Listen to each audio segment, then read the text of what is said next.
I tell our sellers all the time that open houses don't sell houses, they sell agents.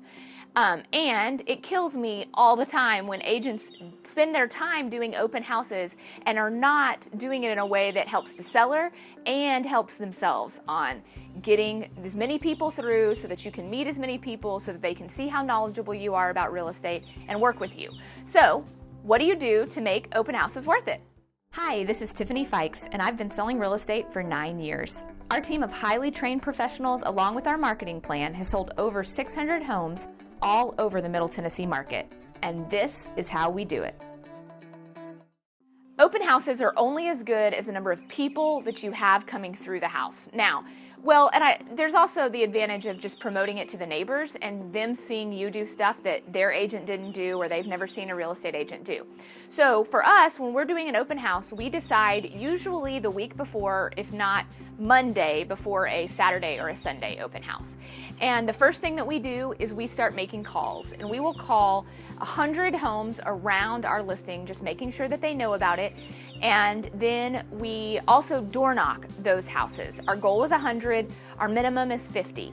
And what you're doing with those door knocks is inviting them down. If they're really close to the house, you can also be really considerate and say, hey, here's my card. If there are any cars in your driveway or they're blocking your way, like call me, because we're gonna have a lot of people at the open house and I don't want you to be inconvenienced by it.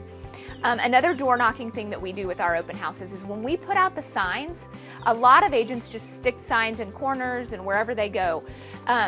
And if you'll take that next step and knock and ask permission to put the sign in their yard, you will stand out so much to that person because no other agent's ever done that probably.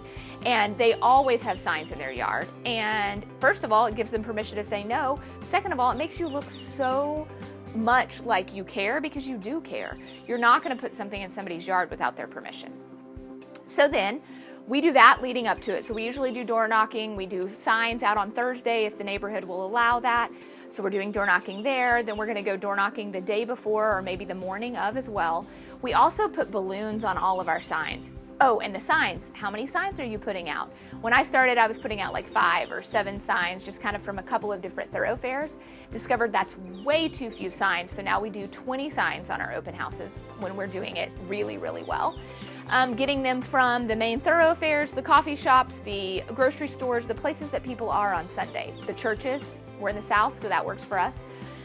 So make sure you've got all those signs pointing to your house. And then we do balloons the morning of. So if our open house is at 2, we're not putting out balloons at 1:30. We are going at 8 a.m. to put out balloons to make sure that when those people are going to all those different places, the grocery store, the church, the coffee shop, they see our signs as they're going with the balloons. And then they're heading back to our open house later whenever they realize that it's open. So we're looking to bring in as much traffic as we can, as well as digital marketing. So posting about it on your Facebook, posting about it on your business page. If there is a next door, if there's a way for you to post in the community about it, great, or have your seller do that. And then when you're at the open house, you want to make sure that you're having conversations with everyone. One of the things that always makes me laugh is like, where's the agent at the open house? One agent I know just sits in the kitchen, like never even gets up once. And that's fine, but she's not making it productive for herself. She's helping the seller because the house is open and people are coming through, but she's not making it good for herself, meeting people and getting them to see how educated you are and how you're the right choice for them. So what we do is we greet at the front door. And I know that sounds awkward, but what's really awkward is when you're like, am I in the kitchen when they come in? And you're awkward when they come in the house. So if you open the door for them and greet them, that doesn't make it awkward. And it makes perfect sense that you could also introduce the fact that the sellers ask that everybody sign in at the open house because they want to know who's been in their home. You can hand them the clipboard. We do a clipboard with a sheet of paper on it and have them walk through and fill that information out while they're there.